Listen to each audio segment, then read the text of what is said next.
मर्त्यं च हिरण्मयेन सवितारथेन देवजाति भुवनानि पश्यन् ॐ गणे नारायणे रुद्रे अम्बिके भास्करे तथा भिन्ना भिन्ना न कर्तव्यं पञ्चदेवो नमस्कुते ॐ सन्नो मित्रः सन्वरुणः सन्नो भवतर्जमा सन्नो इन्द्रः सन्नो विष्णुर्गुरुक्रमः नमो ब्रह्मणे नमस्तेवाय त्वमेव प्रत्यक्षं ब्रह्मासि त्वामेव प्रत्यक्षं ब्रह्म वदिष्यामि ऋतं वदिष्यामि सत्यं वदिष्यामि तन्वा भवतु तद्भक्तारमवतु अवतु अहमवतु भक्तारम् ॐ शान्ति शान्ति शान्तिः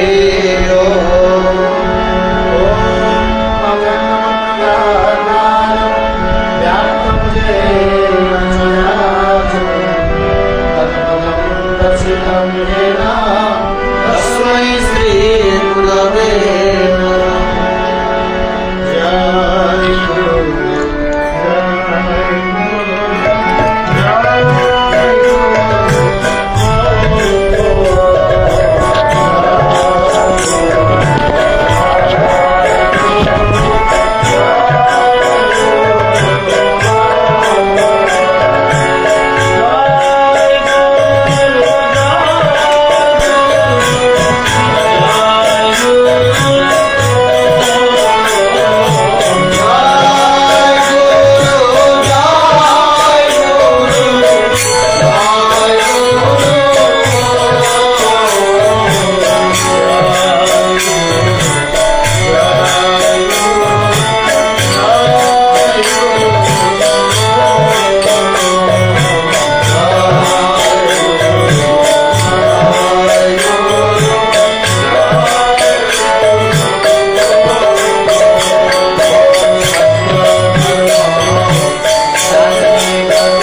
विषय अनंत सुंदर भगवान की, शिशु अनंत भगवान की, शिशु अनंत भगवान की, नीलाद्रि चतुर्धा मूर्ति भगवान की, बलभद्र देव की,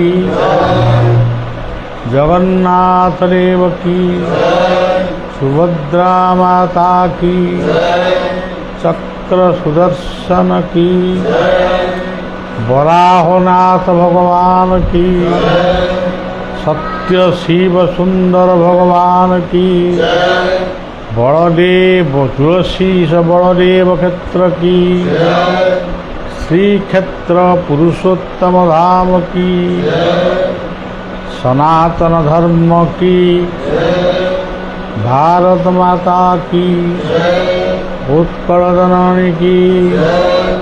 ओम पूर्णमदः पूर्णमिदं पूर्णात् पूर्णमुदच्यते पूर्णस्य पूर्णमादाय पूर्णमेवावशिष्यते।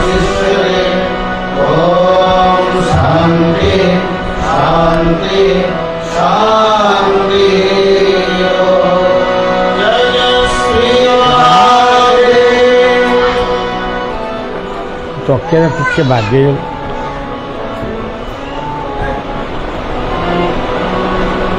হে বড়দেব হে জগন্নাথ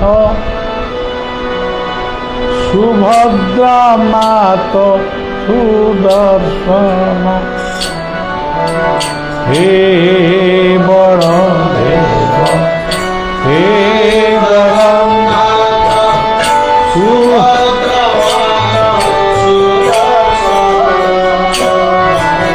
হে বড়দেব হে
नीलांचल निवासाय नित्याय परमात्मने बलभद्र सुभद्राभ्यां जगन्नाथाय ते नमः। अनंत संसार महासमुद्रे मग्ना समभ्यूधरवा अनंत रूपे विनिरोधयस्व अनंत रूपाय नमस्ते। अज्ञानं तिमिरान्धस्य ज्ञानाञ्जनशलाकया चक्षुर्मृतं येन तस्मै श्री गुरु ब्रह्मानंदे निताय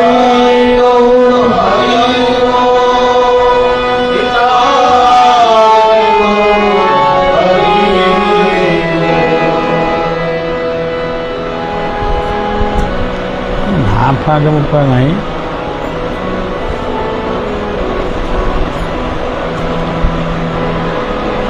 प्रथमे आमे समस्त तरफ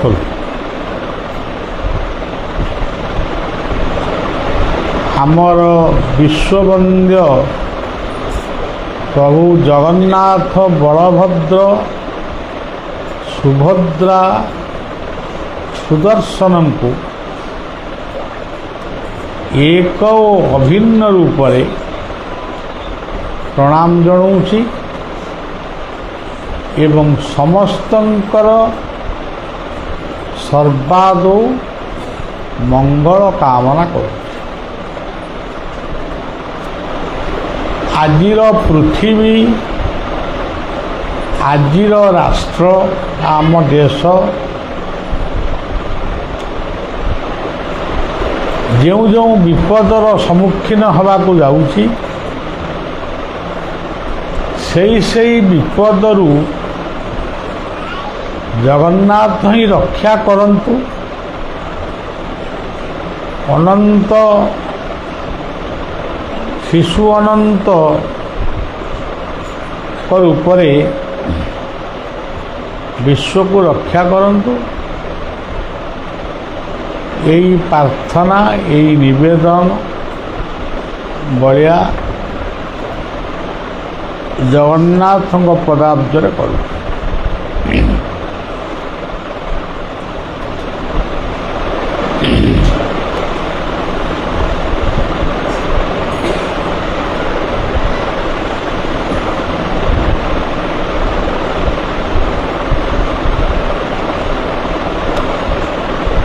पटामुंडेई जगन्नाथंकर छेरा पहरा करने मु वर्षे आसी थी पोखरियापड़ा पोखरियापड़े थिबा जगन्नाथंकर प्रांगण रे तीन दिनिया गोटे आलोचना चक्र भी अनुष्ठित होता। एटा अनेक दिन हो गला तापरे मते जदियो निमंत्रण करती मु आसीपारे भावे गले कौटी रहिबा कौन करवा आम चलनी सब परिवर्तन हलानी आउ से गेस्ट हाउस रूप सेतबेले जहाँ देखिलु एबे कौन हलानी तेणु आम से जापर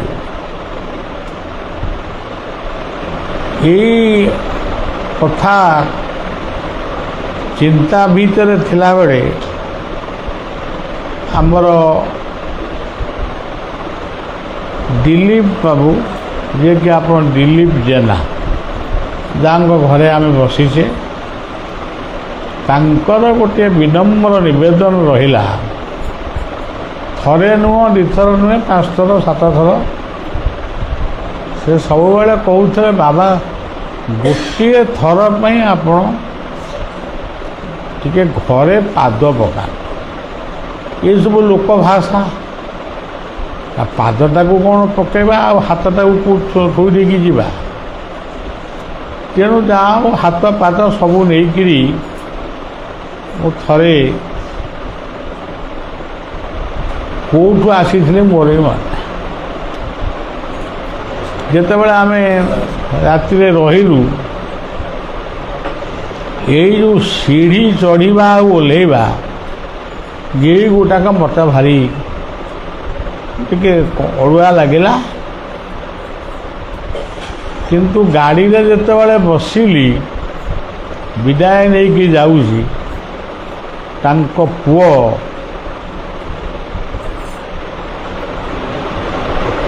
ଦୀପକ ସିଏ ବିଦାୟ ଦେଲାବେଳେ କହିଲା ଯେ ବାବା ଆଉ ଥରେ ଆସିବେ। ମୁଁ ମନେ ମନେ ଭାବିଲି ମୁଁ ତ ଜମା ଫେରି ଚଢ଼ି ପାରୁନାହିଁ, ଜମା ଆସିନଥାନ୍ତି, ଆଇଲି ପୁଣି ଆଉ ଥରେ ଆସିବି। ସେ କଥାଟା ମୋ ଭିତରେ ଗୋଟେ ଗଭୀର ପିଲା ହେଲେ ବି ଏଇ ଯୁଗର ପିଲା ଆମମାନଙ୍କର ଦାୟାଦ, ଦେଶର ଭବିଷ୍ୟତ, ଏ ପରିବାରର ଭବିଷ୍ୟତ। ତେଣୁ ସେ ଯେତେବେଳେ କହୁଛି ଯେମିତି ହେଲେ ଆଉ ଥରେ ଆସିବା। ଆଉ ଏହା ଭିତରେ ଗୋଟେ କେଉଁ ମଉଜାରେ କ'ଣ ପ୍ରୋଗ୍ରାମ ହେଇଥିଲା ଖଦାଳ ସାହିରେ, ଦିଲ୍ଲୀପ ବାବୁଙ୍କୁ ମଧ୍ୟ ଖବର ଗଲା ଯେ ବାବା ଖଦାଳ ସାହିରେ ପ୍ରୋଗ୍ରାମ ସାରି ଆପଣଙ୍କ ଘରେ ରହିବେ, କିନ୍ତୁ ତଳେ ରହିବେ। ସେ ତଳେ ରହିବାକୁ ହେଲେ କ'ଣ ସାଙ୍ଗେ ସାଙ୍ଗେ 5-10 ମିନିଟ୍ ଭିତରେ ଗୋଟେ ଘର ହେଇଯିବ? ତେଣୁ ସେ କହିଲେ ମୁଁ ବାବା ବର୍ତ୍ତମାନ କରିପାରିବିନି। ସେ ଯାହା ହଉ ମନା କରିଥିବା ସତ୍ତ୍ୱେ ମନ ଭିତରେ ଆବେଳିତ କଲା ସେଇ ପୁଅଟି କଥା। ଆଉ ଥରେ ଆସିବେ। ଆଉ ମୁଁ କହିଲି ନା ଯିବା। ଆଉ ସେ ସିଢ଼ି ଚଢ଼ିବାକୁ ପଡ଼ୁ କି ପାହାଡ଼ ଚଢ଼ିବାକୁ ପଡ଼ୁ, ନହେଲେ ମୋତେ ଚେୟାରରେ ବସି ଟେକି ନେବେ। ଆଉ କ'ଣ? ତେଣୁ ଆଜି ଏଇ ଯେଉଁ ରହିବାର ଗୋଟେ ସୁବିଧା କରାଯାଇଛି, ବଳିଆ ଟିକେ ବସିଲା, ତଳେ ନାମ କୀର୍ତ୍ତନ ଚାଲିଛନ୍ତି, କଳଉ ନାମ ସଂକୀର୍ତ୍ତନମ୍। ଜଗନ୍ନାଥ ହେଉଛନ୍ତି ପ୍ରଚଣ୍ଡ ନାମ ପ୍ରେମୀ, ମହାପ୍ରଭୁ ଚୈତନ୍ୟ ସୁନ୍ଦର ପୁରୀ ଶ୍ରୀକ୍ଷେତ୍ରରେ ନବଦ୍ୱୀପରୁ ଆସି ପୁରୀ ଶ୍ରୀକ୍ଷେତ୍ରରେ ରହିଗଲେ।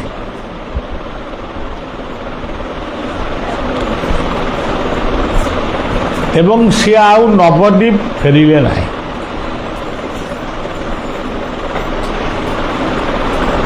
এই নবদ্বীপ ধামরে, এই শ্রীক্ষেত্র ধামরে ତାଙ୍କର ମହାପ୍ରୟାଣ ହେଲା।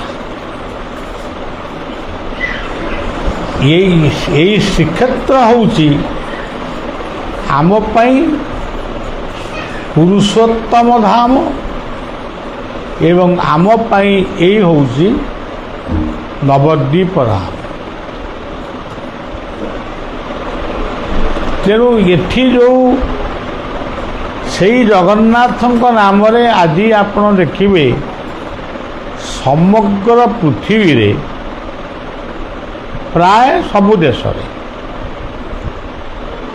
ଜଗନ୍ନାଥଙ୍କ ମନ୍ଦିର ଅନୁଷ୍ଠିତ ହେଉଛି। ଆମେ ଦେଖୁଛୁ ମଧ୍ୟ। କିଛି ଦିନ ପୂର୍ବରୁ ହନୁମାନଙ୍କ ମୂର୍ତ୍ତି ଯେଉଁଠି ମାନେ ସେଠି ଗୋଟେ କରିଦେଉ। ଦୁଃଖ ଲାଗେ, ଆରେ ଏତେ ହନୁମାନ କ'ଣ କରିବେ?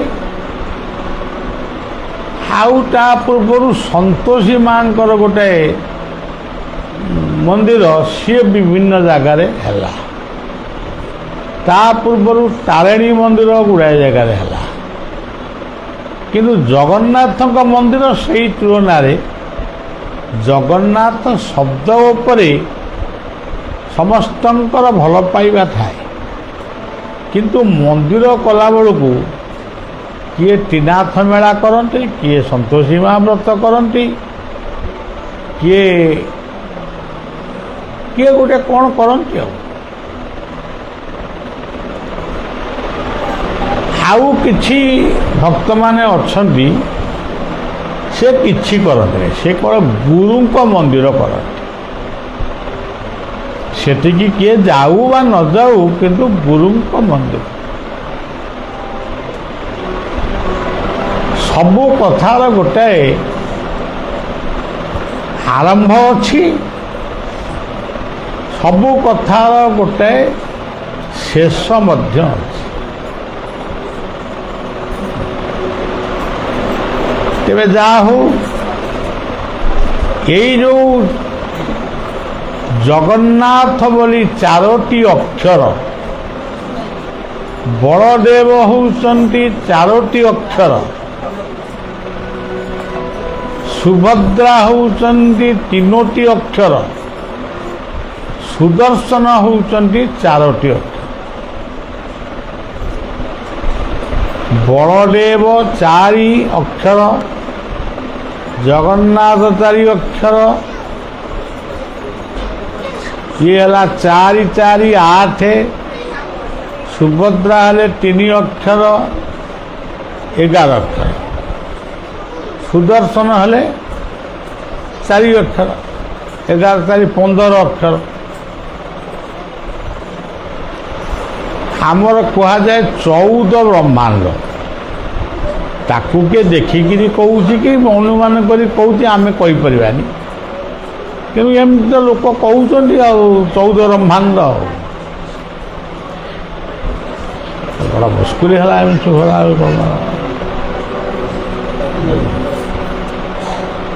ତେବେ ଜଗନ୍ନାଥ ହେଉଛନ୍ତି 15 ଅକ୍ଷର ବିଶିଷ୍ଟ ଗୋଟିଏ ନାଁ।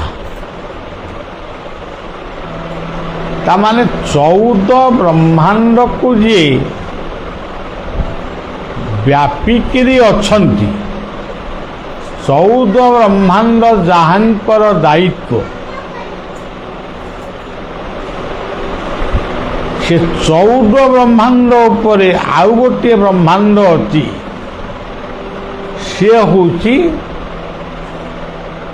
ମହାଶୂନ୍ୟ।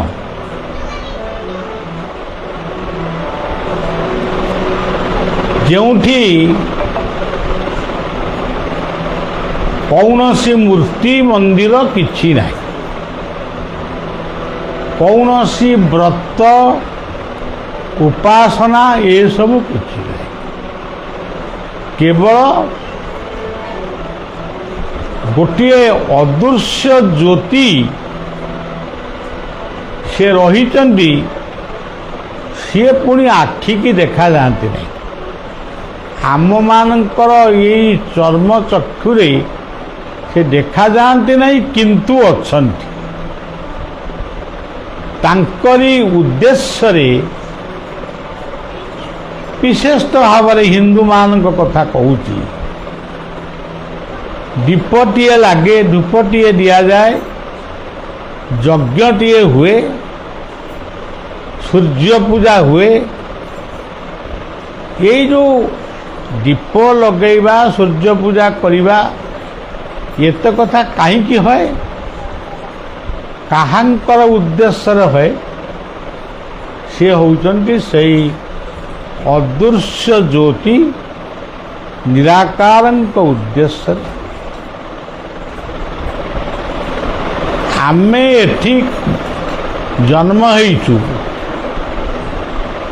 ଭଲ କରୁଛୁ କି ମନ୍ଦ କରୁଛୁ, ଭୁଲ କରୁଛୁ କେତେ, ଜୀବନରେ ଠିକ୍ କରୁଛୁ କେତେ, ଇଏ କଥାର ହିସାବ ସେଇ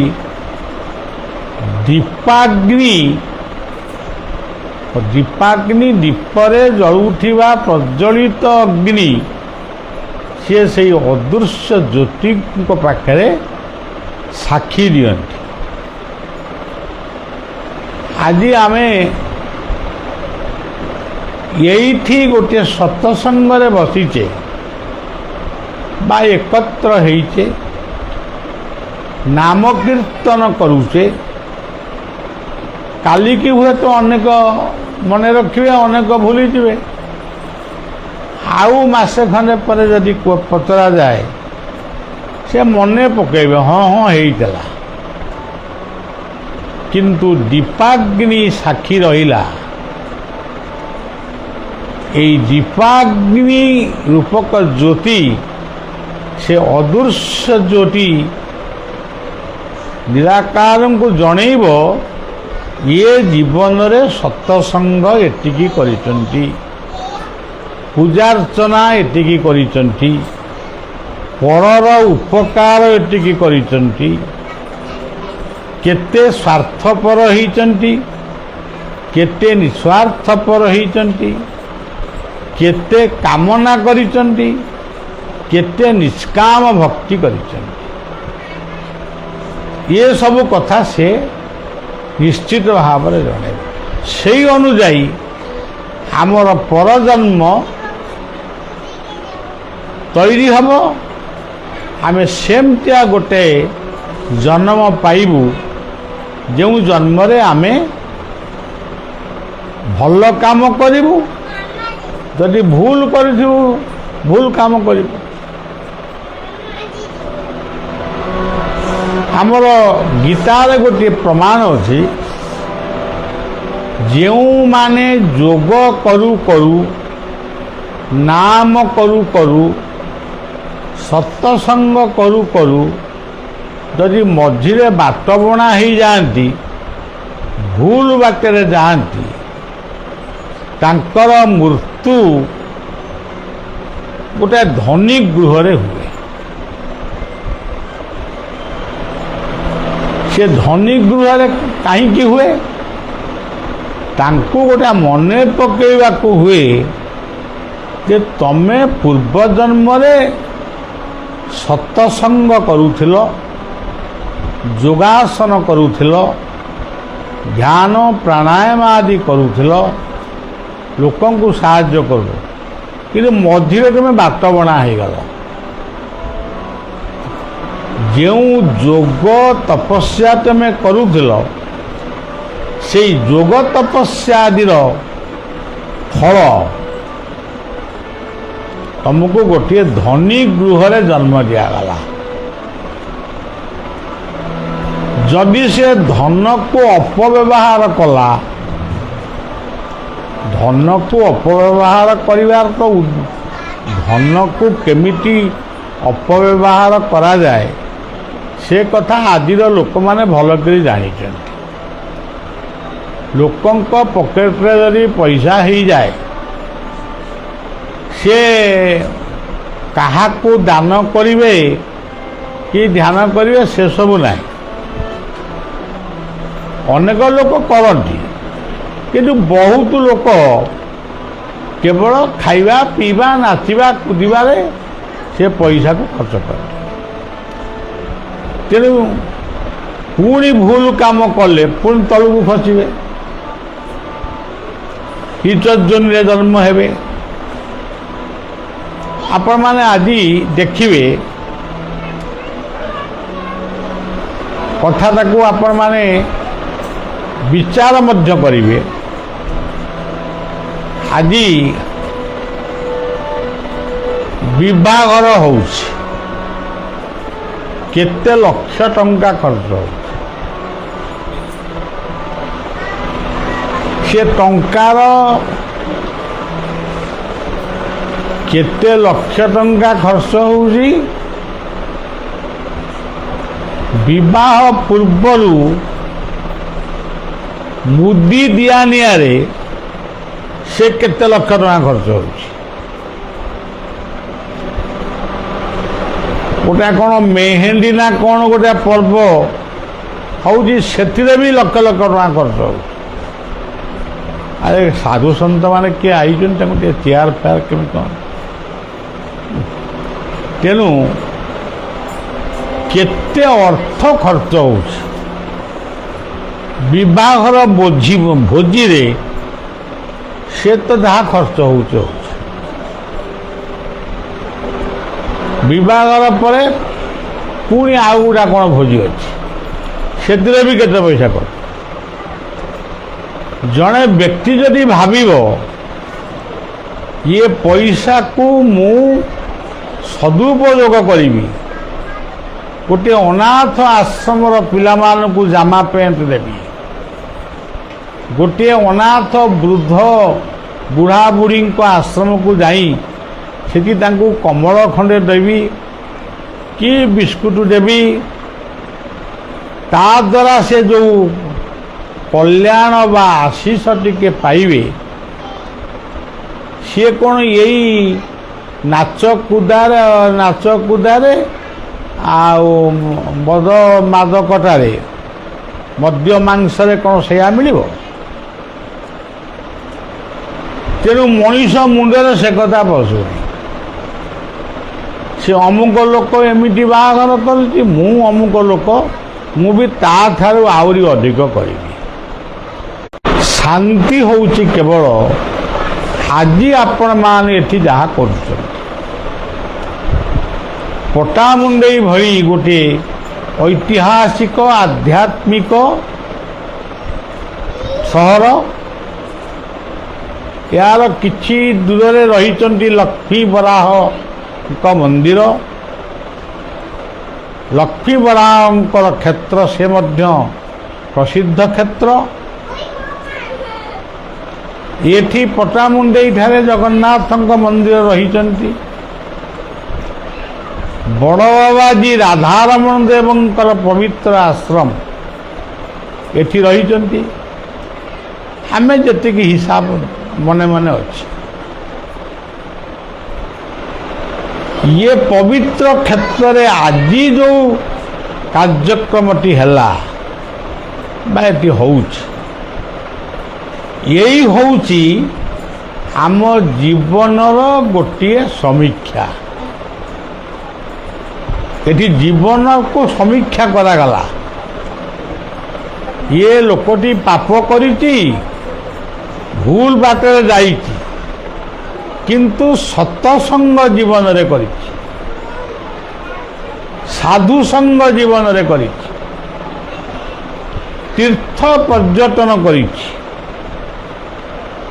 यही जो व्यवस्था से करिची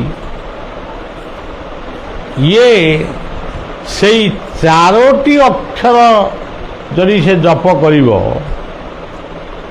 ताहले सबू जाक पाप थरे जप कले हबनी आमर लेखा थिला कृष्ण नाम रे पाप क्षय जेते परी न पारे पापी पाप तेते किंतु वर्तमान से कथा अच्छी थरे कृष्ण नाम नहीं गले आमे पूरा उद्धार हो जीवु ये कहते कहतु मुझे कहीपरि जदि बिछणारू उठिला बेल ठारू बिछणा को जीवा पर्यंत खाइला बेले गाधेला बेले शोइला बेले जहाँ भी आम जीवन में आम करूचु प्रतिटी कर्म मूल जदि नाम को संयोग करी नाम को आमे भजन करी नाम को आमे काम करू आम रोषेई बाबू माने रोषेई करुचंदी सी यदि नाम बसिकी करेंगे रोषेई केमि हो किंतु हाथे कर काम मुखे पढ़ नाम जदि सेतिकी जदि आम जीवन रे हेई पारला ताहले अनेक अपराध अंतत माने खंडन हब से भूल किसी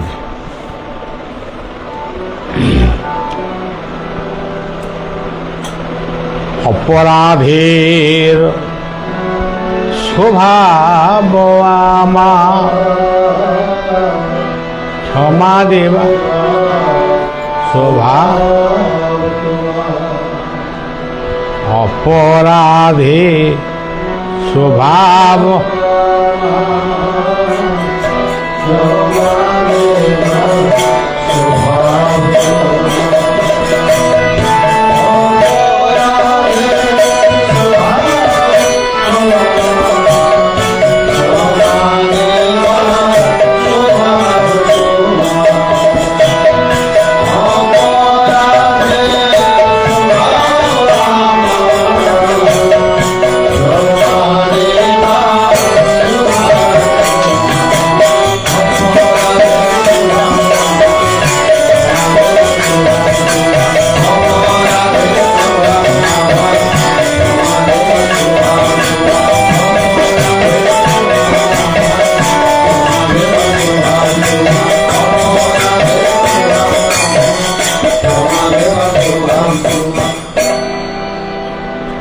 আমি সদা অপরাধী, তুমি করুণা বারিধି। ତେଣୁ ଆପଣ କରୁଣା କରି ଆପଣ ଆମକୁ ନିଅନ୍ତୁ, ଆମେ ଆଉ ପାରିବୁନି। ଯେତେବେଳେ ମଣିଷ ଏଇ କଥା ଭାବେ ଆମେ ଆଉ ପାରିବୁନି, ଆମେ ଆପଣଙ୍କ ପାଖକୁ ଯାଇପାରିବୁନି। ଆମେ ଯଦି ବାଟରେ ଯାଉଛୁ, ଗୋଟା କେଉଁ ତୀର୍ଥକୁ ଯାଉଛୁ, ଯଦି ଗୋଟିଏ ମଦ ଦୋକାନ କେଉଁଠି ପଇଲା ସେଇଠି ଅଟେଇ ଗଲୁ, କିମ୍ବା ଆଉ ଗୋଟେ କ'ଣ ଯଦି ମୁଣ୍ଡରେ ପଶିଲା ଆଇଛି ତ ଜଗନ୍ନାଥଙ୍କ ଦର୍ଶନକୁ, ଏଇଠି ଭଉଣୀ ଘରଟା ଟିକେ ବୁଲି ପଡ଼ି ଯିବି। ତେଣୁ ଆମର ସ୍ୱଭାବଟା ହେଉଛି ଏଇଆ, ଏକାଗ୍ରତା ଆମ ଭିତରେ ନାହିଁ। ଆମେ ଗୁରୁଙ୍କ ଦର୍ଶନକୁ ଯାଉଛୁ, ବାଟରେ କେତେ କଥା ମନେ ପଡ଼ୁଛି। ଆଉ ଗୁରୁଙ୍କ ଦର୍ଶନକୁ ଆଇଛି, ଆଉ 5 କିଲୋମିଟର ଗଲେ ଶ୍ୱଶୁର ଘରକୁ ଯିବି କି ଶଳା ଘରକୁ ଯିବି, ଏ କଥା ବି ତା ଭିତରେ ମନେ ପଡ଼ୁଛି। ମନର ଯେଉଁଠି ଏକାଗ୍ରତା, ଶ୍ରଦ୍ଧା, ବିଶ୍ୱାସ ଇଏ ରହିବ, ତାହେଲେ ସେ ନିଶ୍ଚିତ ଭାବରେ ତାଙ୍କର ଆଶୀର୍ବାଦ ପାଇବ। ତେବେ ଏଇ ଯେଉଁ ଜଗନ୍ନାଥ, ବଳଭଦ୍ର, ସୁଭଦ୍ରା, ସୁଦର୍ଶନ, ଇଏ 15ଟି ଅକ୍ଷର। ଆମେ 15ଟି ଅକ୍ଷର କ'ଣ ସବୁବେଳେ ଜପ କରିପାରିବା? ଧରାଯାଉ ଆମେ ମେଡ଼ିକାଲରେ ପଡ଼ିଛୁ, ସାଲାଇନ୍ ଲାଗିଛି କି ଅକ୍ସିଜେନ୍ ଲାଗିଛି, ଆମେ ଜଗନ୍ନାଥ କହୁ, ବଳଭଦ୍ର ଆଉ କହିନୁ, ଆମ ଜୀବନ ଛାଡ଼ିଗଲା, ଅଧା ରହିଗଲା। ସେଥିପାଇଁ ଆମର ଗୁରୁ ସଦ୍ଗୁରୁମାନେ ଗୋଟିଏ ଶବ୍ଦ ଦେଲେ, ସେ ଶବ୍ଦଟି ହେଉଛି ଜୟ ଗୁରୁ। এই জয় গুরু শব্দ কহিবা যাহা বা বারম্বার কহিবা যাহা, জগন্নাথ, বলদেব, সুভদ্রা, সুদর্শন, ইয়ে 4টি যাক ঠাকুর এই 4 অক্ষরে আছে। ইয়ে বিশ্বাস আমার রহিবা কথা, জয় গুরু। জয় গুরু, জয় গুরু, জয় গুরু, জয়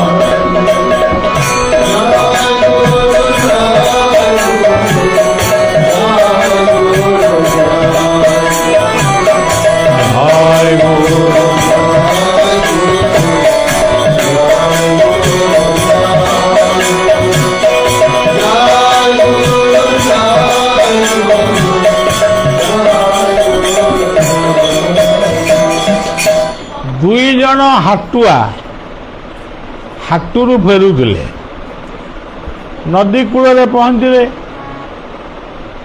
ନଦୀରେ ବର୍ଷା ଦିନ ଆସିଛି, ନଈରେ ବନ୍ୟା ପାଣି ପ୍ରବେଶ କରୁଛି। ଡଙ୍ଗା ନାହିଁ, କାତ ନାହିଁ, ନାଉରିଆ ବି ମଧ୍ୟ ନାହିଁ। ଦି ଜଣ ଯାକ ସେଠି ବସି ଭାବିଲେ, ଏଠି ତ ଡଙ୍ଗା ନାହିଁ କି ନାଉରିଆ ନାହିଁ କି କାତ ନାହିଁ, କିଛି ନାହିଁ। ଆମେ ଇଏ ସ୍ରୋତ ମୁହଁରେ ସେପାରିକି କେମିତି ଯିବା? ଜଣେ ଗୁରୁ ଗ୍ରହଣ କରିଥିଲା, ସିଏ ସବୁବେଳେ ଖାଇଲା ବେଳେ, ଶୋଇଲା ବେଳେ, ବସିଲା ବେଳେ ସବୁବେଳେ ତାର ପାଟିରେ ପଶିଯାଏ ଜୟ ଗୁରୁ। ସମସ୍ତେ ହସନ୍ତି, ଏଗୁଡ଼ା ଜୟ ଗୁରୁ କ'ଣ କହୁଛି?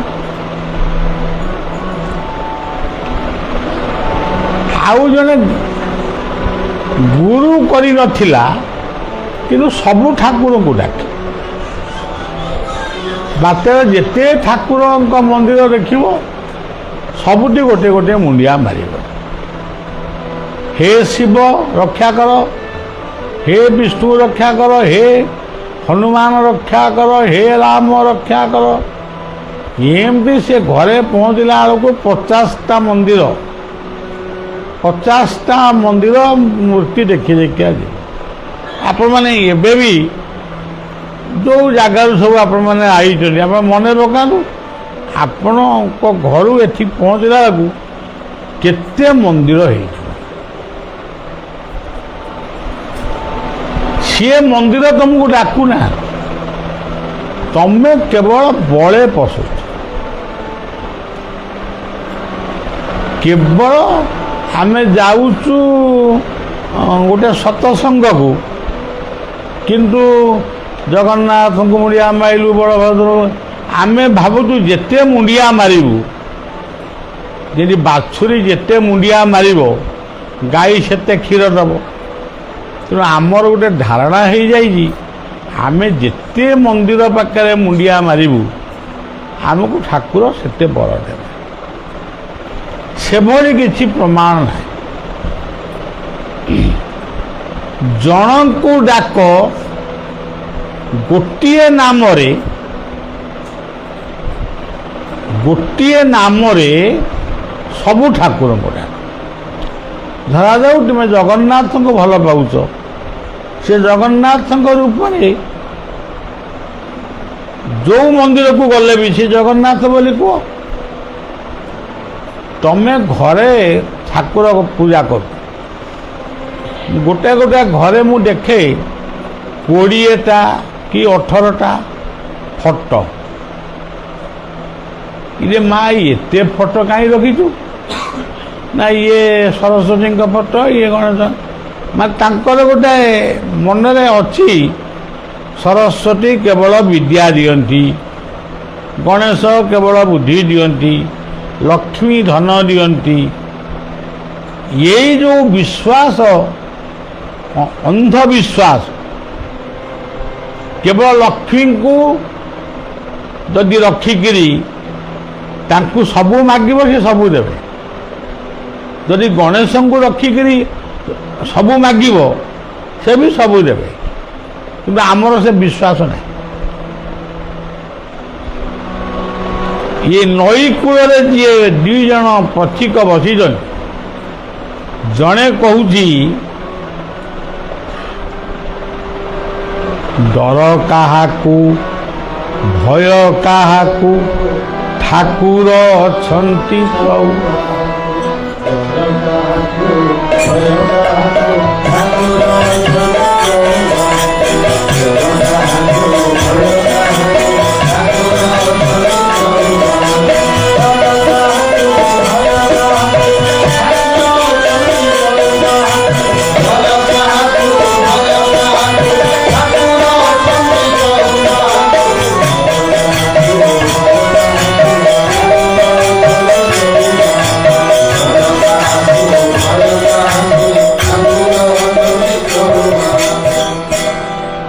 ଆପଣମାନେ ଜଗନ୍ନାଥଙ୍କ ଦର୍ଶନରେ ଦେଖିଥିବେ ଏଇ ସକାଳ ଯେ ଠାକୁର 4 ଜଣ ଅଛନ୍ତି, ବଳଦେବ, ସୁଭଦ୍ରା, ଜଗନ୍ନାଥ, ସୁଦର୍ଶନ।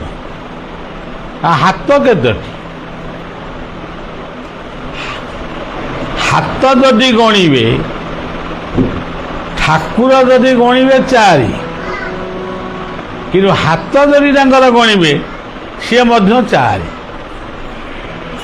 4ଟି ଠାକୁରଙ୍କର ସିନା 8ଟି ହାତ ହେଇଥାନ୍ତା, କିନ୍ତୁ 4ଟି ଠାକୁରଙ୍କର 4ଟି ହାତ।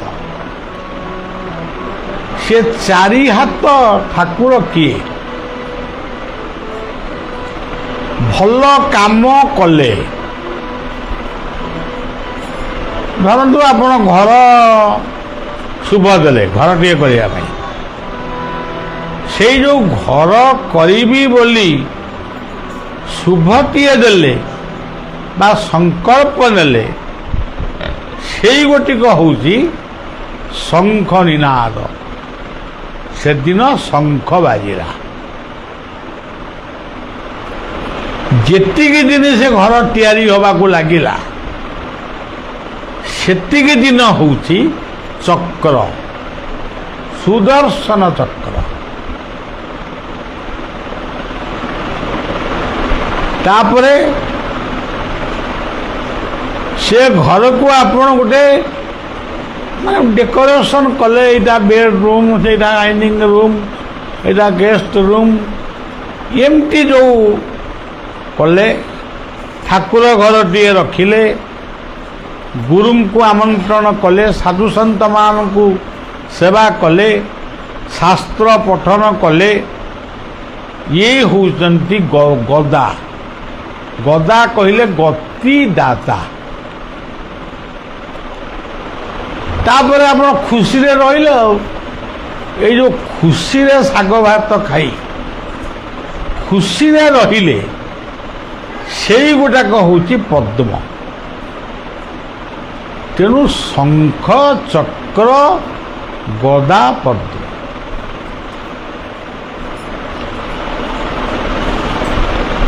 ଏ କଥାର ଆହୁରି ଲମ୍ବା କଥା ଅଛି, ମୁଁ ଏତିକି କେବଳ କହୁଛି। ତେଣୁ ଯିଏ ଗୁରୁ ଗ୍ରହଣ କରିଥିଲେ ସିଏ ତତ୍ତ୍ୱଟାକୁ ଜାଣିଲେ।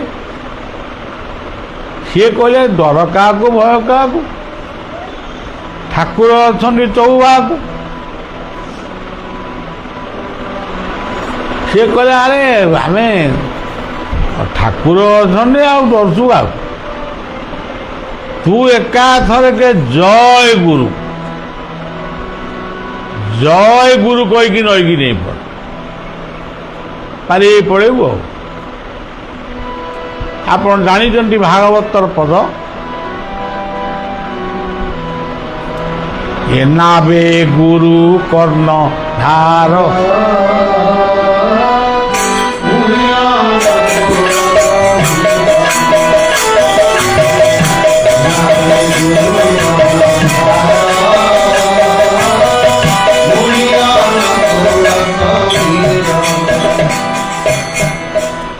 ଆମ ଡଙ୍ଗାର ବାହକ ହେଉଛନ୍ତି ଆମ ଗୁରୁ। ଆକୁ ଯେଉଁମାନେ ଜାଣିଛନ୍ତି ଭଲ ଭାବରେ ଜାଣିଛନ୍ତି, ଯେଉଁମାନେ ନ ଜାଣିଛନ୍ତି ସେ କିଛି ଜାଣିନାହାନ୍ତି। ଆପଣମାନେ ଯଦି ନଈ ପାରି ହେଇଥିବେ ଜାଣିଥିବେ, ଡଙ୍ଗାରେ ବସିବା ଯାକେ ଆପଣଙ୍କ କାମ। ଡଙ୍ଗାଟି ସେପାରିକି କେମିତି ଯିବ ସେ କାମଟି କାହାର? ସେ କାମଟି ହେଉଛି ନାଉରିଆର। ତେଣୁ ଜୀବନ ଡଙ୍ଗାର ନାଉରିଆ ହେଉଛନ୍ତି ଗୁରୁ। ତେଣୁ ସେ ତାକୁ ଗୋଟେ ବତେଇ ଦେଲା। ଆଉ ଯେହେତୁ ଗୁରୁ ଗ୍ରହଣ କରିଛି, ସେ କହିଲା ତୁ ଡରୁଛୁ କଣ, ଖାଲି ଜୟ ଗୁରୁ କହ। ଏଇ ଜୟ ଗୁରୁ ହିଁ ହେଉଛନ୍ତି ଜଗନ୍ନାଥ, ବଳଦେବ, ସୁଭଦ୍ରା, ସୁଦର୍ଶନ। ତାଙ୍କରି ନାଁର ସଂକ୍ଷିପ୍ତ ଶବ୍ଦ, ସଂକ୍ଷିପ୍ତ ନାମ ହେଉଛି ଜୟ ଗୁରୁ। ଇଏ ଆଉ ଡେରି କଲାନି। ସମୟକୁ ଥରେ ଯଦି ଜୀବନରେ ଆମେ ହାତ ଛଡ଼ା କରୁ ସେଇ ସମୟଟା ଆଉ ଫେରି ଆସେ ନା। ଧରନ୍ତୁ ଏଠି ଗୋଟେ ସତ୍ସଙ୍ଗ ହେଉଛି, ଆପଣଙ୍କର ଇଚ୍ଛା ଅଛି ଟିକେ ଏଠି ବସିବା ପାଇଁ, ବସିପାରିଲେନି, ତଳେ ଠିଆ ହେଇକିରି ଶୁଣିଲେ କି ରାସ୍ତା ଉପରେ ଠିଆ ହେଇ ଶୁଣିଲେ ତ ସେଇ କଥା ଭାଗବତରେ କହିଛନ୍ତି, ଶ୍ରବଣଂ କୀର୍ତ୍ତନଂ ବିଷ୍ଣୁ। ଯଦି କଥା ଶୁଣିଲ, ସେ ପବିତ୍ର କଥା ଯଦି କାନରେ ବାଜିଲା, ସେଇଥିରେ ମଧ୍ୟ ମୁକ୍ତି ମିଳିବ। ତେଣୁ ଇଏ ଜୟ ଗୁରୁ କହିକି ନଈକି ନେଇ ପଡ଼ିଲା, ପାଣି ସେତେବେଳକୁ ଛାତିଏ ଖଣ୍ଡେ ହେଲାଣି। ଜୟ ଗୁରୁ ଜୟ ଗୁରୁ ଜୟ ଗୁରୁ ଜୟ ଗୁରୁ ଜୟ ଗୁରୁ ଜୟ ଗୁରୁ କହିକି ନଈ ପାରି ହେଇ ପଡ଼ିଲା। ଇଏ ଯେଉଁ ବୁଦ୍ଧି ଯିଏ କହିଥିଲା ଯେ ତୁ ଜୟ ଗୁରୁ କହି ନଈକି ନେଇବୁ, ଇଏ ଟିକେ ଅଳ୍ପ ବୁଦ୍ଧିଆ, ହଉରୁ ବସିଲା, ପାଣି ଛିଞ୍ଚି ହେଲା, ଆଚମନ କଲା, ଆଚମନ କରି କହିଲା କାହାକୁ ଆଗ ଡାକିବି? ଆଗ ଡାକିବି ବଳଭଦ୍ରଙ୍କୁ, ତାଙ୍କ ବଡ଼ ଭାଇ ସେ। ବଳଭଦ୍ରଙ୍କୁ ଡାକିଲା, ସାନ ଭାଇ ମନ ଦୁଃଖ କରିବେ, ହଉ ଜଗନ୍ନାଥଙ୍କୁ ଡାକିଲା। ଆଉ ପୁଣି ଭାବିଲା ତାଙ୍କ ଭଉଣୀଟା ଅଛି ମଝିରେ, ତାକୁ ଯଦି ନ ଡାକିବି ସିଏ ମନ ଦୁଃଖ କରିବ, ତାକୁ ବି ସୁଭଦ୍ରାଙ୍କୁ ବି ଡାକିଲା, ଚକ୍ର ସୁଦର୍ଶନକୁ ବି ଡାକିଲା, ଶିବଙ୍କୁ ଡାକିଲା, ପାର୍ବତୀଙ୍କୁ ଡାକିଲା, ଗଣେଶ କାର୍ତ୍ତିକ ସମସ୍ତଙ୍କୁ ତ ଡାକିଲା। ଡାକି ଡାକି ନଈରେ ପଶିବାକୁ ଯାଉଥିଲା, ପୁଣି ମନେ ପଡ଼ିଗଲା ଗାଁ ଠାକୁରାଣୀକି ତ ମୁଁ ଡାକିନି। ପୁଣି ଉପରକୁ ଆସି ଗାଁ ଠାକୁରାଣୀକି ଡାକିଲା। ସେତେବେଳକୁ ନଈରେ ପ୍ରଖର ସୁଅ ଆଇଲାଣି। ସିଏ ସେ ପାଖରେ ଜୟ ଗୁରୁ କହି ସେ ପାଖରେ ତାକୁ ଅପେକ୍ଷା କରିବେ, କ'ଣ ସେଠି ଡାକୁଛୁ ତୁ ଆସୁନୁ। ଇଏ ତାପରେ ବିରକ୍ତ ହେଉଛି, ମୁଁ ଠାକୁରଙ୍କୁ ଡାକୁଛି, ତୁ ମୋତେ ଗୋଟେ ଡିଷ୍ଟର୍ବ କରୁ। ଇଏ ସବୁ ଠାକୁରଙ୍କୁ ଡାକି ସାରି ନଈରେ ଯେତେବେଳେ ପଶିଲା, ନଈରେ ଗୋଟେ ଭଁର ଥାଏ, ସେ ଭଁରଟାକୁ ଏମିତି ବୁଲେଇଲା। ଆଉ ତାମାନେ ସେ ଦେଖିଲା ଯେ ମୁଁ ମରିବି। ଆଉ ତା ପାଟିରେ ଗୋଟାଏ ନାମ ପୁଣି ପଶିଗଲା, ହରେ ମୁରାରେ ମଧୁ କହି।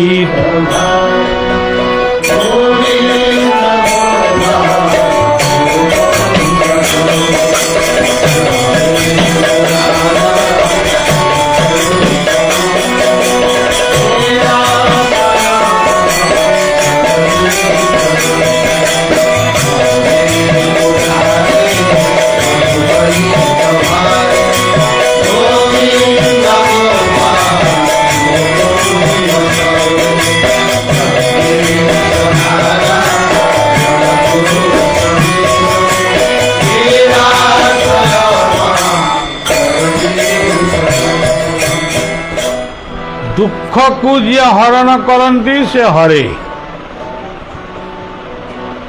ମୁରାରେ ଆମ ଭିତରେ ଥିବା ଅହଙ୍କାର ରୂପକ ମୁଁ, ଏଇ ମୁଙ୍କାର ଯାହାଙ୍କର ନାମ ସ୍ମରଣରେ ଦୂରେଇ ଯାଏ, ସେଇ ହେଉଛନ୍ତି ମୁରାରୀ।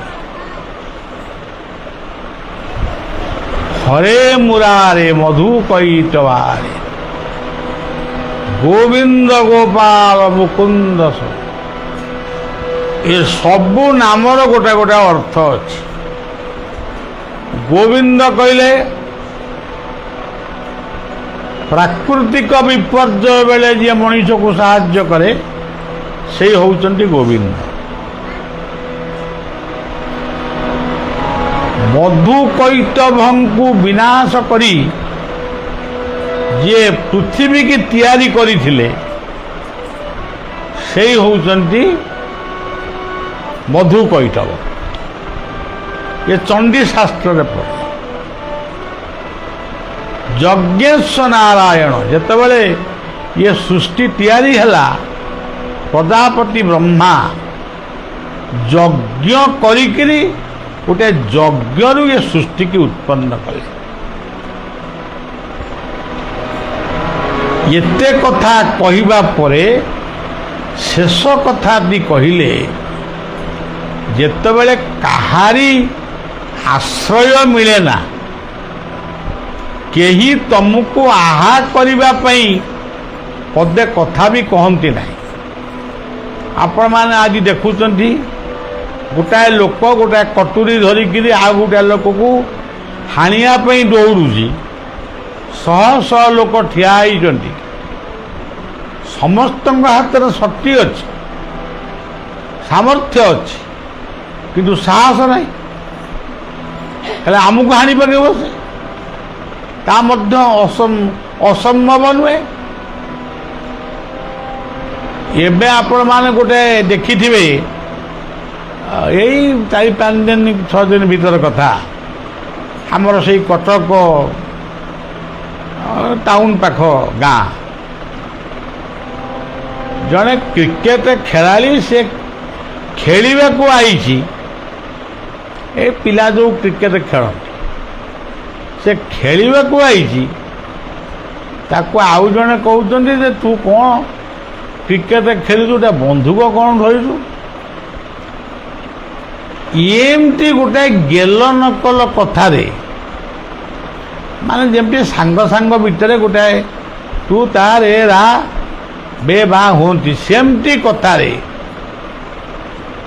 ଇଏ ବନ୍ଧୁକ ତତେ ଏକ ବନ୍ଧୁକ ମାରି ଆସେ ନା ଖାଲି ବନ୍ଧୁକଟା ଧରିଛୁ, ଏତିକି ତ କହିଛି। ଆଉ ସିଏ ବନ୍ଧୁକ ମାରିବ ବୋଲି ବନ୍ଧୁକ ମାରିଦେଲା। ଏକାଥରେ ଯୁବକଟା ଦୁନିଆରୁ ଚାଲିଗଲା। ଏଇ ଯେଉଁ ବଦମାସି ଦୁନିଆଟା ବଦମାସି ନୁହେଁ, ବଦମାସଙ୍କର ସଂଖ୍ୟା ବର୍ତ୍ତମାନ ବହୁତ। ଏଇଠିକି ଯଦି ଆମେ ଏଠି ବସିଛେ, ଯଦି ଗୋଟା କିଏ ପଶି ଆସିବ ଖଣ୍ଡାଟା ଧରିକିରି କି ବନ୍ଧୁକଟା ଧରିକିରି, କେଉଁ ଲୋକଟି ଏଠି ବସିବେ କହିଲେ? ସମସ୍ତେ ପେଲାପେଲି ଠେଲାଠେଲି ପଡ଼େ, ମୁଁ ବି କବାଟ ଦେଇକି। ଆଉ କ'ଣ କରିବି? ଜାଣି ଶୁଣିକିରି ଆଙ୍କ ହାତରେ କିଏ ମରିବ? ରାବଣ ଯେତେବେଳେ କହୁଛି ମାରିଚକୁ ତୁ ଯିବୁ ସୀତାଙ୍କ କୁଡ଼ିଆ ପାଖରେ ବୁଲିବୁ, ତାକୁ ସବୁ ପ୍ଲାନ୍ ବତେଇଲେ। ଇଏ ଖାଲି ଗୋଟିଏ କଥା ଭାବିଲା, ଯଦି ମୁଁ ନ ଯିବି ରାବଣ ମୋତେ ମାରିବ, ଯଦି ଯିବି ରଘୁପତି ମର୍ଯ୍ୟାଦା ପୁରୁଷୋତ୍ତମ ରାମ ମୋତେ ନିଶ୍ଚୟ ମାରିବେ। ସେ ଭାବିଲା, ରାମ ଆଉ ରାବଣଙ୍କ ଭିତରେ ଶ୍ରେଷ୍ଠ କିଏ? ମୁଁ ରାବଣ ହାତରେ କାହିଁ ମରିବି? ମରିବି ଯଦି ରାମଙ୍କ ହସ୍ତରେ ମରିବି। ସେଇ ସିଦ୍ଧାନ୍ତକୁ ନେଇ ସେ ସୀତାଙ୍କ କୁଡ଼ିଆ ପାଖକୁ ଯାଇଥିଲା। ତେଣୁ ସଜ୍ଜନ, ଆଜିର ଏଇ ଯେଉଁ ବିକ୍ଷିପ୍ତ ସମାଜ, ଟିକିଏ ବି ଦୟା ନାହିଁ, ସ୍ନେହ ନାହିଁ, କି ମମତା ନାହିଁ। ପୁରା ଶୁଖିଲା ମମତା। ସେ କ'ଣ କରିବେ? ଭଦ୍ରଲୋକ ଆଜି ବି ବହୁତ ଅଛନ୍ତି। ଅଭଦ୍ର ଲୋକଙ୍କର ହାତ ଗଣିତି, ମାନେ ହାତରେ ଗଣିଦେଲେ ଅଭଦ୍ର ଲୋକ ଯଦି 100 ହେବେ, ଭଦ୍ରଲୋକ 1000 ହେବେ। କିନ୍ତୁ ଗୋଟାଏ ଟିଣ ଭିତରେ ଯଦି ଛୋଟିଆ ମୂଷାଟା ପଶିଯାଏ, ତା ଶବ୍ଦ ଏମିତି ହେବ ଯେ ଆପଣ ଭାବିବେ 10-25ଟା ମୂଷା ଭିତରେ ପଡ଼ିଛନ୍ତି। କିନ୍ତୁ ଇଏ ଭଦ୍ର ଦୁନିଆ, ଇଏ ତପସ୍ୟାର ଯୁଗ, ଇଏ ସାଧୁ ସନ୍ଥର ଯୁଗ, ନାମ କୀର୍ତ୍ତନର ଯୁଗ। ଏଠି ସତ ଆଜି ଲୋକ ମଦ ମାଂସ ଖାଇକିରି ଗଡ଼ୁଛନ୍ତି, ଏଠି ମଧ୍ୟ ଭାତ ଡାଲମା ହେଉଛି, ଆପଣ ଖାଇବେ, ଆପଣଙ୍କୁ ଅମୃତ ଭଳି ଲାଗିବ। ଆମେ ଯାଇଥିଲୁ ଦିଲ୍ଲୀପ ବାବୁଙ୍କ ଘରେ, ନାମ ଟିକେ କଲୁ କି ସତ୍ସଙ୍ଗ ଶୁଣିଲୁ, ପ୍ରସାଦ ଟିକେ ପାଇକିରି ଆଇଲୁ, ଓ ବହୁତ ଆନନ୍ଦ। ଆଜି ବି ଜଗନ୍ନାଥଙ୍କ ଅଭଡ଼ା ଖାଇବା ପାଇଁ ଆନନ୍ଦ ବଜାରରେ ଭିଡ଼ ଲାଗିଛି। ତେଣୁ ସବୁ କଥା ଅଛି। କିଛି ଲୋକଙ୍କ ପାଇଁ ଆଜି ଫୁଲ ଗଛ ଗୁଡ଼ିକ ମଉଳି ଯାଉଛି, ଜୀବନ ରୂପକ ଫୁଲ ଗଛ ଆଜି ମଉଳି ଯାଉଛି। ଏଇ ଅପରାହ୍ନରେ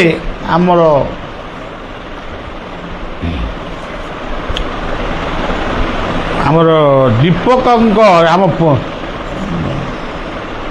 ସାଙ୍ଗମାନେ ସବୁ ଆଇଥିଲେ। ମୁଁ ତାଙ୍କୁ ଗୋଟିଏ କଥା କହିଲି, ପାଠ ପଢ଼ିବ, ଭଲ ମଣିଷ ହବ, ଗରିବ ପଛକେ ହବ, ଅଭଦ୍ର ହବ ନାହିଁ। ବରଂ ଆମେ ଶାଗ ପଖାଳ ଖାଇବା। ଆମ ଦେଶ ଶାଗ ପଖାଳର ଦେଶ, ଓଡ଼ିଶା। ଆମ ଦେଶରେ ଆମେ ମରିବା, ଆମ ଦେଶରେ ଆମେ 100 ଟଙ୍କାରେ ଚଳିବା। କିନ୍ତୁ ଅନ୍ୟ ଦେଶକୁ ଯାଇ ବାପ ମା ମଲା ପରେ ସୁଧି ହେଲା ବେଳକୁ ଆସିବ, ଇଏ କେଉଁ ପୁଅ ପଣିଆ କେଉଁ ଝିଅ ପଣିଆ। ତେଣୁ କଥାଟା ପିଲାଟିକି କହିଛି ମନେ ରଖିବ ସେ। ତେବେ ଏଇ ଯେଉଁ ଦୁନିଆ ଭିତରେ ଆମେ ଅଛୁ, ଆମେ ସମସ୍ତେ ବିକ୍ଷିପ୍ତ, ସମସ୍ତେ ଠାକୁରଙ୍କୁ ଡାକୁଛୁ, ତା ଡାକିବାର ଗୋଟେ କିଛି ମାର୍ଗ କିଛି ନାହିଁ। ଆଜି ଡାକିଲୁଣୁ ସେ ଅମୁକ ବାବା ବହୁତ ଖାଲି ଫୁଙ୍କି ଦେଲେ ଭଲ ହେଇଯାଉଛନ୍ତି, ସେଠି ଲାଇନ୍ ଲାଗିଲା, ସେଠି ଯଦି ଭଲ ନହେଲା ଏମିତି କ'ଣ ସବୁ ଭକ୍ତି କରାଯାଏ? ଭାଗବତରେ କହିଲେ ଭକ୍ତିରେ ପ୍ରୀତି ନାହିଁ।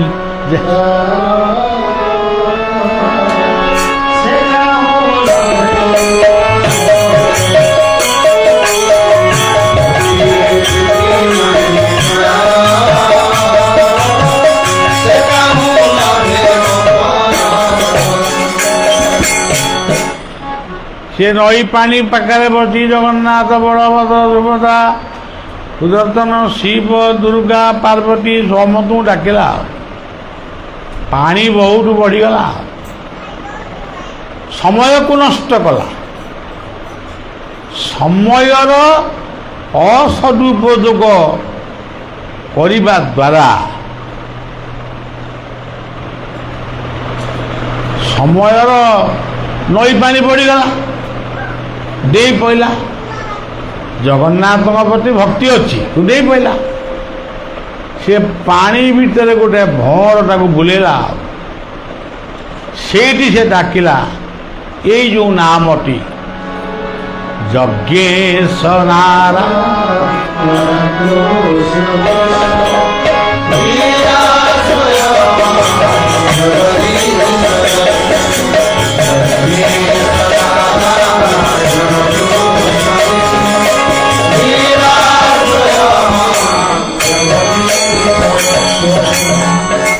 ଜୟ ଗୁରୁ କହିକିରି ଯେଉଁ ଶବ୍ଦଟି କହି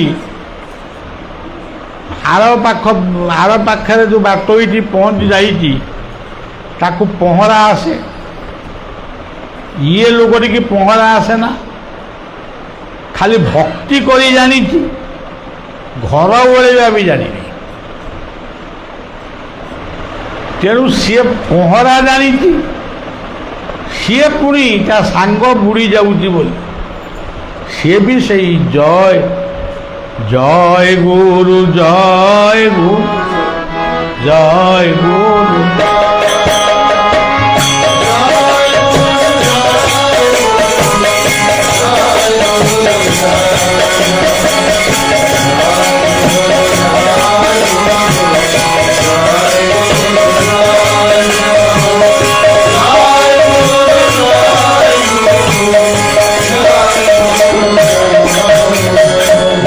গুরু জয় গুরু জয় জগন্নাথ জয় গুরু জয় গুরু জয় গুরু জয় গুরু জয় জয় জয় গুরু জয় বৈকুণ্ঠনাথ জয় গুরু জয় জয় গুরু বৈকুণ্ঠনাথ জয় গুরু জয় জয় গুরু জয় বৈকুণ্ঠনাথ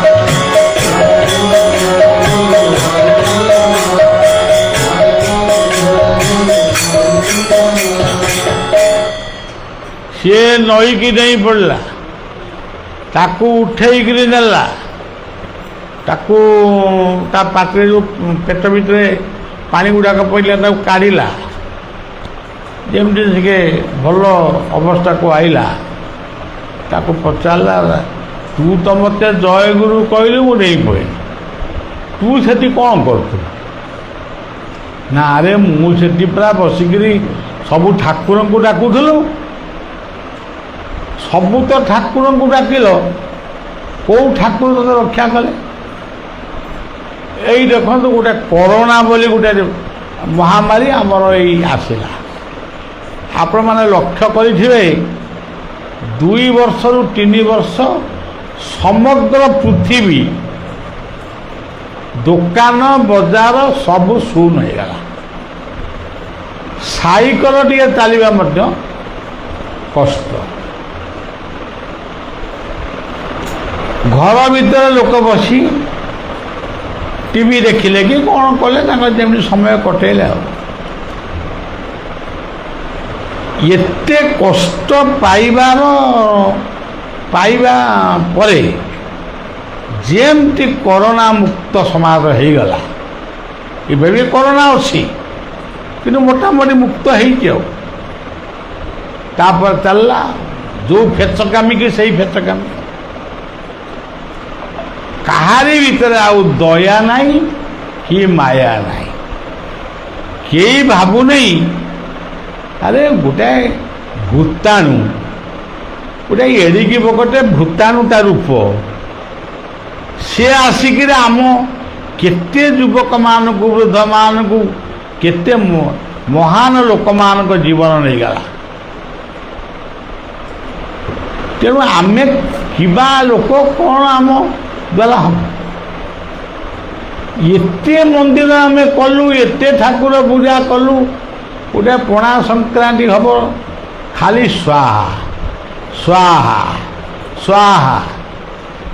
ଏତେ ମାଇକି ବାଜିବ, ଏତେ ସ୍ୱାହା ହେବ। କେଉଁ ମନ୍ଦିରର ଦେବତା ତମକୁ କହିଲେ କରୋନା ଏତିକି ଦିନ ଭିତରେ ଯିବ? ଆପଣ ନିଜେ ଭାବିକିରି କ'ଣ? ଗାଁ ଗାଁରେ ଠାକୁରାଣୀ ମାର୍ଜନା ହେଲା କ'ଣ? କାହାରିକି ମୁଁ ନିନ୍ଦା କରୁନି, କିନ୍ତୁ ସେ ସବୁ ଭକ୍ତିର ପ୍ରତୀକ, ସମ୍ମାନର ପ୍ରତୀକ। ତାଙ୍କୁ ଭକ୍ତି କର, ସମ୍ମାନ ଦିଅ।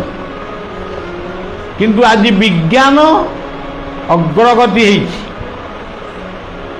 সেই ଯେଉଁ ବିଜ୍ଞାନ ଆଜି ଆଗେଇଛି, ସେ କୃପାଟା ସେଇ ଦେବୀ ଦେବତାମାନଙ୍କର। ଆମେ ଯାହାଙ୍କୁ ପଥର ଦେଉଳରେ ପୂଜୁଛୁ, ତାଙ୍କରି କୃପାରୁ ଆଜି ବିଜ୍ଞାନ ଆଗେଇଛି। କିନ୍ତୁ ଆମେ ବିଜ୍ଞାନକୁ ହେୟଜ୍ଞାନ କରି ଆମେ ଯଦି ବସିକି ଜପ କରିବୁ, ଜପ କର, ଜପ କରି କରି ମୁଁ ଗୋଟେ ଗୋଟେ ଜାଗାରେ ଦେଖେ, ମୋର ଅନୁଭବ ଯା, ଜପ କରି କରି କରି କରି ଆଙ୍ଗୁଠି ସବୁ ସରୁ ହେଇଗଲାଣି। ତାଙ୍କ ମୁହଁକୁ ମୁଁ ଅନାଏ, ଏଗୁଡ଼ା କ'ଣ ପାଇଛି କି କହୁଛି ଦେଖିବା। ମୋତେ କାହିଁ ଲାଗେନି କିଛି ପାଇଁ। ମୁଁ ଥରେ କାମାକ୍ଷା ମନ୍ଦିରକୁ ଯାଇଥିଲି, ଗୁଣି ଶିଖିବାକୁ ଯାଇନି, ଦର୍ଶନକୁ ଯାଇଥିଲି। ବଳି ପ୍ରଥା ସମ୍ପର୍କରେ କହିବାକୁ ଯାଇଥିଲି। ସେଦିନ ଥିଲା ଆଶ୍ୱିନ ଶୁକ୍ଳ ଅଷ୍ଟମୀ। ରାତି ଯାକ ଖାଲି କ'ଣ କିଏ କେଉଁ ମନ୍ତ୍ର ପଢ଼ୁଥାନ୍ତି, ଏଡ଼ିକି ସିନ୍ଦୁର ମାରିଥାନ୍ତି, ଚନ୍ଦନ ମାରିଥାନ୍ତି। ରାତି ପାହୁ ତାଙ୍କୁ ଟିକେ ଦେଖିବା। ରାତି ପାଇଲା, ସମସ୍ତ ମୁହଁକୁ ଅନେଇଲି। ରାତି ଯାକ କ'ଣ ମାନେ ଏତେ ମନ୍ତ୍ର ଇଏ ପଢ଼ୁଥିଲେ, ଆଙ୍କ ମୁହଁରେ କାହିଁ ଦେଖାଯାଉନି କିଛି ଗୋଟେ ଶକ୍ତି ପାଇଲା ଭଳିଆ। ତାପରେ ମୁଁ ଫେରି ଆସିଲି। କିନ୍ତୁ ମୋର କହିବା କଥା କି ମାଳା ଜପୁରେ ମନ,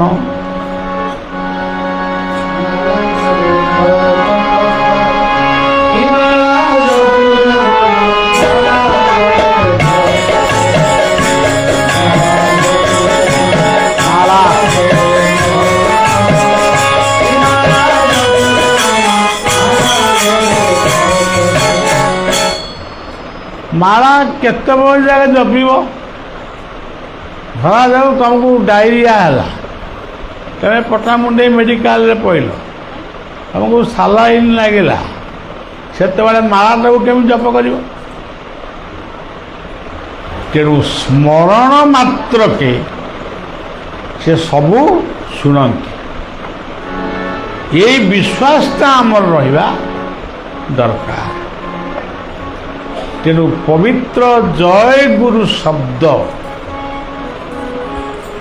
ଆଉ ଗୋଟିଏ ଶବ୍ଦ ହେଉଛି ହରିବୋଲ।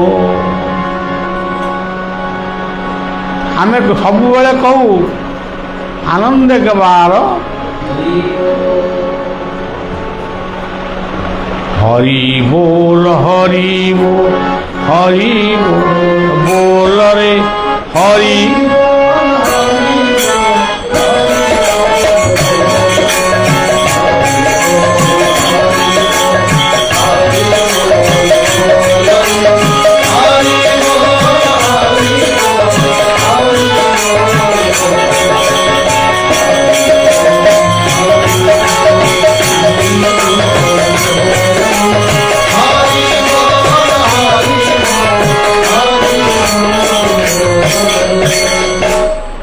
ହରିବୋଲ ହରିବୋଲ ହରିବୋଲ ହରିବୋଲ ଏମିତି ଶବ୍ଦଟି କହୁ କହୁ ଯଦି ପିଣ୍ଡରୁ ପ୍ରାଣ ଚାଲିଯାଏ, ତାପରେ ତୁମେ ତ ଅନୁଭବ କ'ଣ କରିବ ଆମେ ଜାଣିପାରିବୁନି। କିନ୍ତୁ ଏହା ନିଶ୍ଚିତ ଆପଣ ହରିଙ୍କ ପାଖରେ ପହଞ୍ଚି ଯାଇପାରିବେ। ଆପଣମାନେ ବୃନ୍ଦାବନକୁ ଯିବେ, ସମସ୍ତଙ୍କୁ ଦେଖିବେ ପରିବା ବିକ୍ରି ଯିଏ କରୁଛି, କିଏ ଜଳଖିଆ ବିକ୍ରି କରୁଛି, ସମସ୍ତେ ସମସ୍ତଙ୍କୁ ଆଉ ତୁ କୁଆଡ଼େ ଗଲୁ ରେ, ସେ କୁଆଡ଼େ ଗଲା ରେ, ଅମୁକ ଜମୁକ ଇଏ ନାଁ ଧରି କେହି ଡାକୁନାହାନ୍ତି। ସବୁ କହୁଛନ୍ତି ରାଧେ। ରାଧେ କହିଲେ ଆହ୍ୱାନ, ରା କହିଲେ ଆସ, ଧା କହିଲେ ମୋର ଦାୟିତ୍ୱକୁ ତୁମେ ବହନ କର, ଧାରଣ କର୍ତ୍ତା। ସେଇ ଶବ୍ଦକୁ ଅତି ଶ୍ରଦ୍ଧାରେ କହନ୍ତି ଜୟ ଜୟ ଶ୍ରୀ ରାଧେ।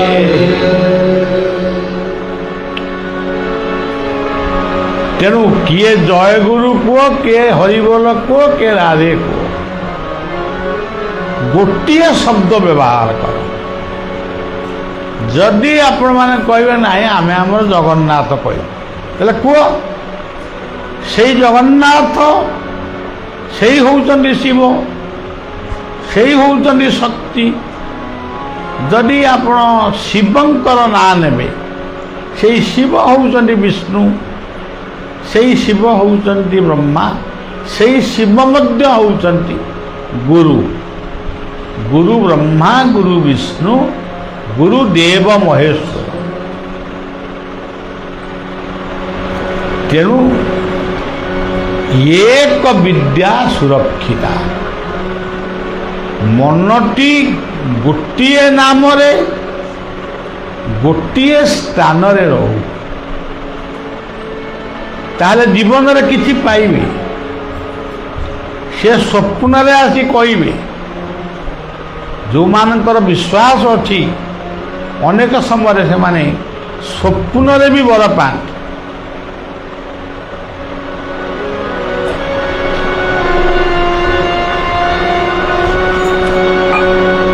ଏଇ 2-3 ଦିନ ତଳର କଥା ମୁଁ କହୁଛି। ମୁଁ ପୁରୀରେ ଅଛି। ମୁଁ ଏତେ କ୍ଳାନ୍ତ, ମାନେ ଏଇଗୁଡ଼ାକ ଗାଡ଼ିରେ ସବୁବେଳେ ଯାଇ ଏଠି ଉଠ ସେଠି ବସ, ମୁଁ ପୁରା କ୍ଳାନ୍ତ ହେଇପଡ଼ୁଛି। ପୁରୀରେ ସେଠି 3 ଦିନ ମୋତେ ସମୁଦ୍ର କୂଳରେ ରଖିଲେ, ବାବା ଟିକେ ବିଶ୍ରାମ ନିଅନ୍ତୁ। ମୁଁ ମୋର ବିଶ୍ରାମ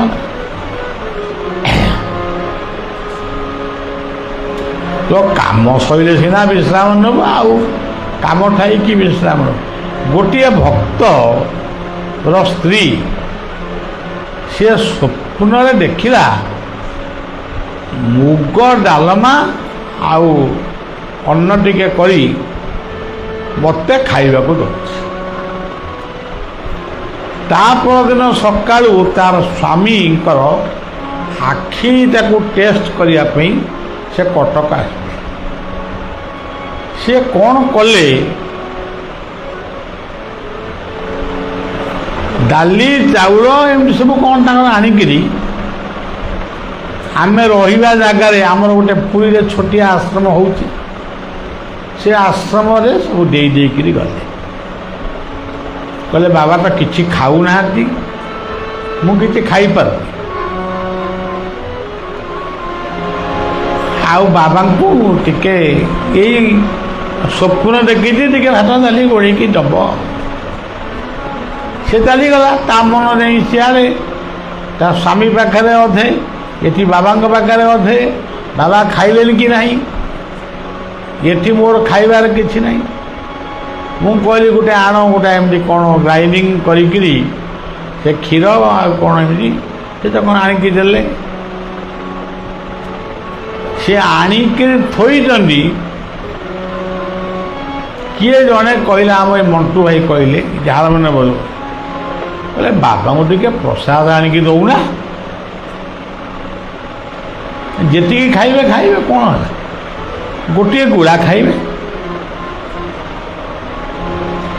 ତେଣୁ ଇଏ ଭାଇ ଆମର ସଞ୍ଜୟ ଭାଇ, ଇଏ ଗଲା ଗୋଟେ ଡାଲି ଭାତ ଡାଲମା ଭାତ ଏମିତି ଗୋଳେଇକି ଆଣିଦେଲା। ମୁଁ ପ୍ରଥମ ଗୁଳାଟି ଯଦି ଖାଇଲି ମୋତେ ଅମୃତ ଭଳିଆ ଲାଗିଲା। ତାପରେ ଦ୍ୱିତୀୟ ଗୁଳା ଖାଇଲି, ତାପରେ ତୃତୀୟ ଗୁଳା ଖାଇଲି, ତାପରେ ଚତୁର୍ଥ ଗୁଳା ଖାଇଲି। ଖାଇସାରିଲା ପରେ ମୁଁ କହିଲି ମୁଁ ଆଉ ସେ ସର୍ବତ ପିଇବିନି। ଇଏ କ'ଣ? ଇଏ ହେଉଛି ଭକ୍ତିର ପ୍ରୀତି। ସ୍ୱପ୍ନ ବି ସତ୍ୟ ହୁଏ। ସେ ସ୍ୱପ୍ନରେ ଦେଖିଛି,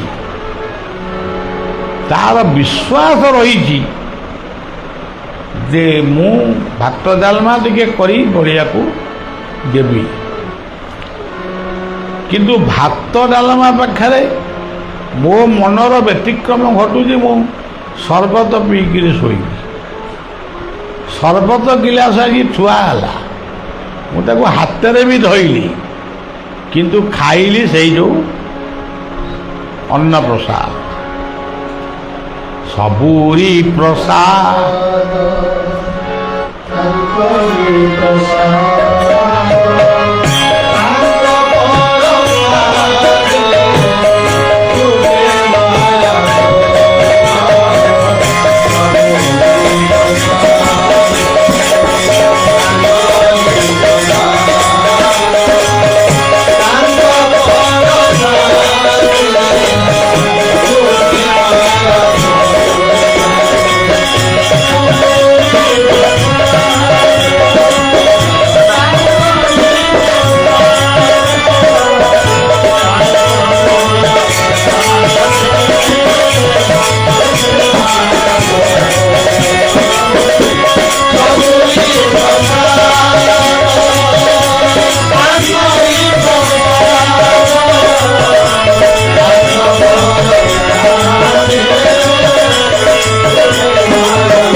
ପ୍ରତିହାଣ୍ଡି ଗୋ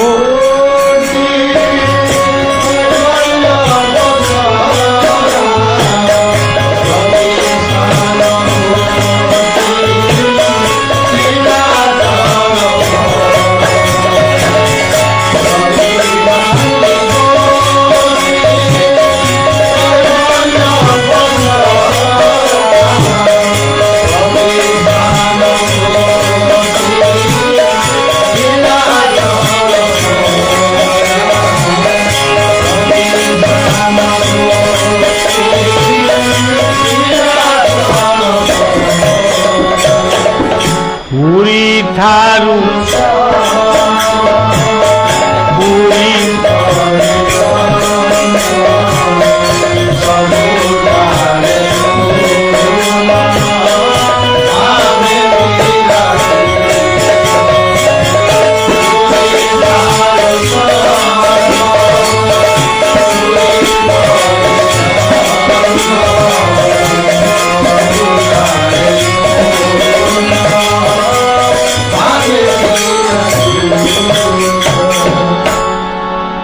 ତେଣୁ ସବୁ ଜାଗାରେ ସେ ଅଛନ୍ତି। କେବଳ ଏତିକି ଆପଣମାନଙ୍କୁ କହୁଛି, ଆମେ ଦୁନିଆରେ କେତେ ଦିନ ପାଇଁ ଆଇଛେ ହାରାହାରି, କେତେ ଦିନ ବଞ୍ଚିବା ମନେ ମନେ ଟିକେ ଭାବିବେ। ଯେତିକି ଦିନ ଆମେ ବଞ୍ଚିବା ସେଥିରୁ କେତେ ଦିନ ଗଲାଣି, କେତେ ବର୍ଷ ଗଲାଣି, ଆଉ ହାରାହାରି କେତେ ବର୍ଷ ବଞ୍ଚିବା। ଉଣା ହେଉଛି ଦିନୁ ଦିନ ଆୟୁଷ, ଆଉ ଏଣିକି ଅଛି ଉଦ୍ଧାର ହେବୁ ଯେବେ ଭବ ସାଗରୁ, ଉପାୟ କରି ଭଜ ଏବେ ଶ୍ରୀଗୁରୁ। ଆଉ ମାନେ ଏଟାକୁ ଚିନ୍ତା କରିବେ। ଧର ମୁଁ ବର୍ତ୍ତମାନ ସମୟରେ ମୁଁ କେତେ ବର୍ଷ ବଞ୍ଚିବି, କେତେ ବର୍ଷ ଗଲାଣି, ଆଉ କେଇଟା ବର୍ଷ ରହିବି, ତାପରେ ତା ଭିତରେ ପୁଣି ରୋଗ ଅଛି, କେତେ କଥା ବି ଅଛି। ଯଦି ଏତିକି କଥା ଆମେ ଜୀବନରେ ହିସାବ କରିପାରିବା, ତାହେଲେ ଜୀବନଟାକୁ ଅନ୍ତତଃ ଗୋଟେ ଶାନ୍ତିର ବାଟରେ ସତସଙ୍ଗ ଭଳି ଆପଣ ମନ୍ଦିରକୁ ଯିବେ, ବର୍ତ୍ତମାନ ପୁରୀ ମନ୍ଦିରକୁ ଯିବେ, ଠେଲା ପେଲା, ଏଇ ଖରା ଦିନ ଆଇଲା କେତେ ଲୋକ ମୂର୍ଚ୍ଛା ଯାଇକିରି ପଡ଼ିଯିବେ। ତଥାପି ଜଗନ୍ନାଥଙ୍କ ପ୍ରତି ଏତେ ଭକ୍ତି ଯେ ଲୋକ ଦୌଡ଼ୁଛନ୍ତି। ତେଣୁ ଗୋଟିଏ କଥା ହେଉଛି, ଆପଣମାନଙ୍କର ଶ୍ରଦ୍ଧା ଅଛି ଠିକ୍ ଅଛି, କିନ୍ତୁ ଏଠି ଯେଉଁ ସତସଙ୍ଗ ହେଉଛି, ଏଇଠି ବୋଲି ନୁହେଁ ଯୋଉଠି, ଏଇ ସତସଙ୍ଗ ଦ୍ୱାରା ଅନେକ ଅପରାଧ ଖଣ୍ଡନ ହୁଏ। ଭଗବାନଙ୍କର ଆମେ ଦେଖିପାରୁନା, କିନ୍ତୁ ଭଗବାନଙ୍କର ଆବିର୍ଭାବ ବି ହୁଏ। ପିତୃପିତାମାନେ ଉଦ୍ଧାର ହୁଅନ୍ତି, ପ୍ରେତ ଲୋକମାନେ ଉଦ୍ଧାର ହୁଅନ୍ତି, ଦେବତାମାନେ ମଣିଷ ନ ଶୁଣିଲେ ବି ଦେବତାମାନେ ସତ୍ସଙ୍ଗର ବାଣୀ ଶୁଣନ୍ତି। ତେଣୁ ସଜ୍ଜନ, ଆଜି ତ ପବିତ୍ର ସନ୍ଧ୍ୟା, ନାମ କୀର୍ତ୍ତନ ତଳେ ହେଉଛନ୍ତି, ତେଣୁ ନାମ କୀର୍ତ୍ତନ ଟିକେ ଶୁଣିବା ଦରକାର। ମୁଁ ପ୍ରଥମରୁ କହିଛି, କେବଳ ଗୋଟିଏ ନାମ ଉପରେ ଗୁରୁତ୍ୱ ଦେଲେ ସମସ୍ତଙ୍କ କୃପା ଆମେ ପାଇବା। ଏଠି ଅଳ୍ପ ଜାଗା ହେଲେ ବି ଲୋକମାନଙ୍କର ଶ୍ରଦ୍ଧା ଏତେ ଯେ ଆସିକିରି ଟିକେ ଅନେଇ ଦେଇ ଦଣ୍ଡବତେଇ ଯାଉଛନ୍ତି। ସମସ୍ତଙ୍କର ସମସ୍ତଙ୍କର ମଙ୍ଗଳ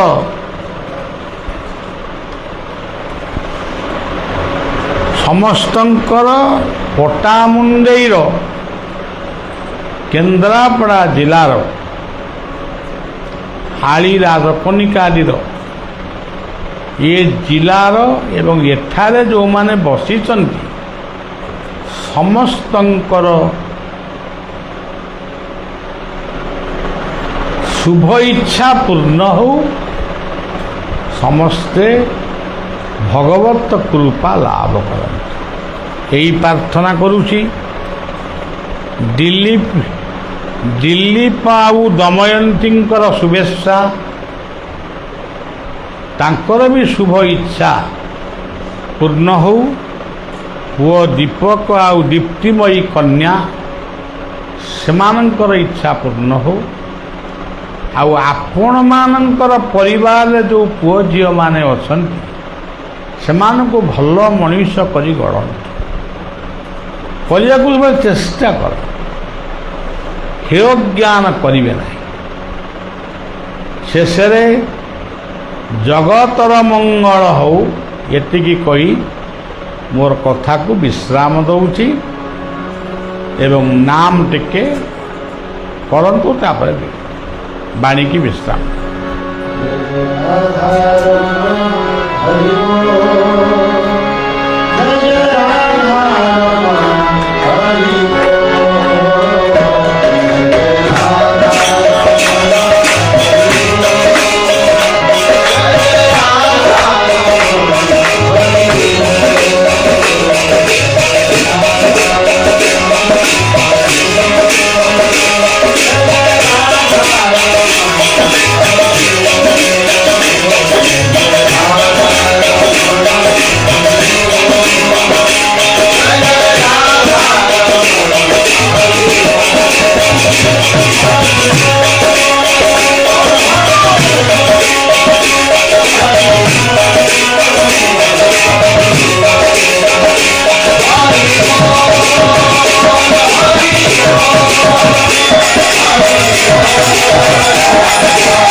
जय जय श्री